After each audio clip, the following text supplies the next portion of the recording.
Phillip Green's the CEO of United Utilities, and I think Phillip brings a very different perspective because he's worked in such a range of different industries. So in his career he's worked in DHL, in Reuters, in P&O and now latterly at United Utilities. Philip's going to share with us his secrets of being a CEO. So good to see you again, Phil. Thank you, Steve. There's a whole range of questions I'd like to cover with you. Mm-hmm. Maybe we could kick off first on the conversation we've had about globalisation. I think there's a question in my mind from the interviews is whether enough of the CEOs really have the full grasp of the global picture. Could you know, what's your point of view on globalisation and the importance? And I think the world is going through what I've described before as a second industrial revolution. I think the changes are as profound as they were in the late 18th century, first time around. Yeah. And I think it's really important for any chief executive of a decent sized business, be it UK centric or global, to have a sense of what's going on, which is meaning to understand history, understand geography, have a feel for culture. Yeah. You only really get that by living and spending time somewhere, but by travelling you can get a good sense of it. But I think it's really important to be sensitive to those issues. Yeah, and no, I agree. And then in terms of the sort of link to sustainability and global sustainability, there's a lot of conversation with CEOs about what does it mean, and everyone's got different definitions. Yeah. What sustainability mean to you? Well, I mean, just two things on that. I mean, to understand sustainability globally, you need to understand history and geography globally, going back to your first question about globalisation. So I think you can't understand the position of the Danes or of the Poles or of the Chinese without understanding history and geography. Sustainability is, I think, a moral responsibility, or to have a position on sustainability is a moral responsibility. I also think it makes very good business sense. There's lots of talk, particularly in the current economic climate, about whether commitments on climate change and carbon can be maintained. Well, certainly for now, I think they make good business sense. I mean, we're spending 25-30 million on combined heat and power. Yeah. A big part of reducing our carbon emissions by 25% by 2012. And we're getting a perfectly decent payback on that. Right. So at the moment, I think sustainability makes good business sense as well as good moral sense. Yeah. And I think the third factor I would include is it's really important in terms of retaining and recruiting good people, particularly graduates and younger people. But I think the smarter employers are the ones that have a very clear policy and position on sustainability. Yeah, no, I agree. And I suppose you touched on the younger talent.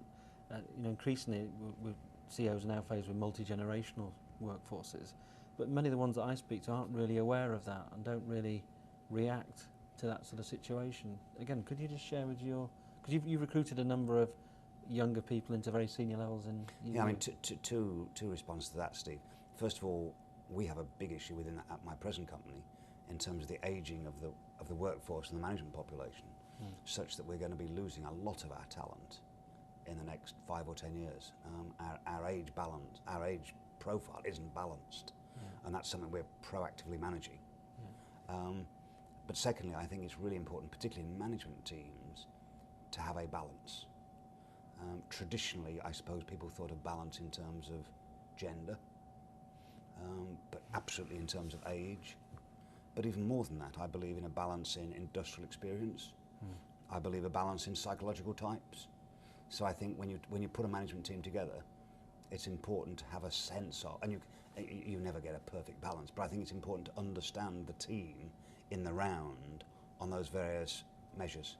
Yeah. So you don't want all one gender, all one age, all one industrial type, or indeed all one psychological type. Yeah. And in terms of the age point you make, yeah, I mean, we've got 1 or 2 guys in our senior team who are in their early 30s, and I think that's really positive and powerful. But equally, we've got 1 or 2 guys at the upper end of the range, and that's also very positive and powerful in terms of corporate memory and continuity. Yeah. Balance is the key word. Okay.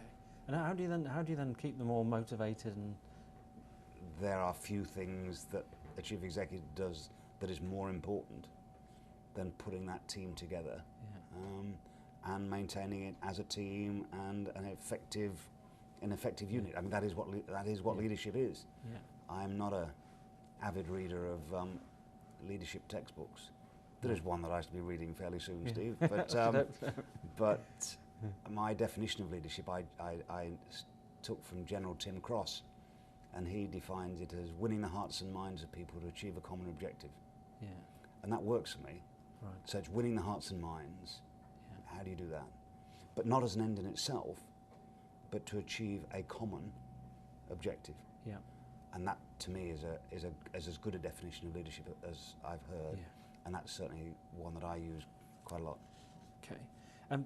We touched on the talent, and I'm interested in your view on HR, because again we got some. I have some strong views on HR. Right. What's your question? I suppose the question is a lot of the CEO seem to struggle with HR, and in terms of it being effective in an organisation, and whether the difficulty of getting good HR people. I find two things particularly depressing. I think there are depressingly few general managers who appreciate the value of HR. But equally, I think there are depressingly few HR professionals who are really capable at rising to the challenge. Now, I believe that HR is one of the most, if not the most important function in a business. Because what is more important than people and talent and development and performance management and those sort of topics? Yeah. Now, I would say all of those topics, I mean, staffing, employee engagement is another one. Yeah. All of those topics are the responsibility of line management. But I believe HR has a huge role to play in facilitating those various processes and tools. So line management needs to be responsible for them, but HR needs to facilitate and manage processes. And in that, that's a very large job that requires, very capable people. So to me, it is either the or one of the most important functions in a business. Do you think that could be sort of general managers coming into that role itself? I do, and I've seen that work in the past. Yeah. But in the same way, I've seen general managers go into a CIO role, for example. So I wouldn't just say that about HR. Right.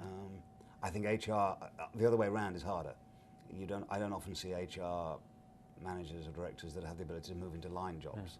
Yeah, very difficult. But I certainly think it's possible to bring in a well-rounded generalist into HR for a period of time, as long as he or she is obviously underpinned by very good functional people. Yeah.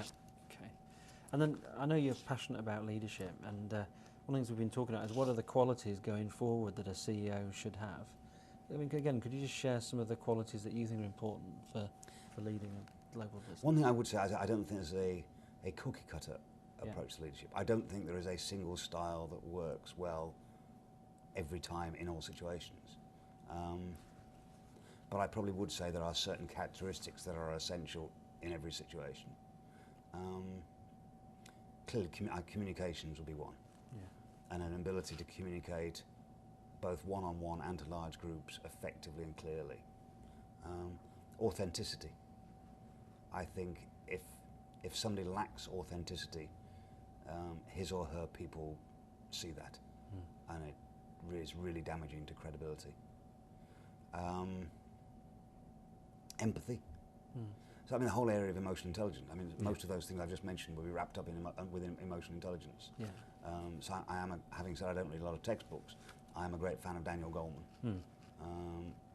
The key differentiator between average and superior performance is EI, which includes a lot of those characteristics that I talked about. Okay.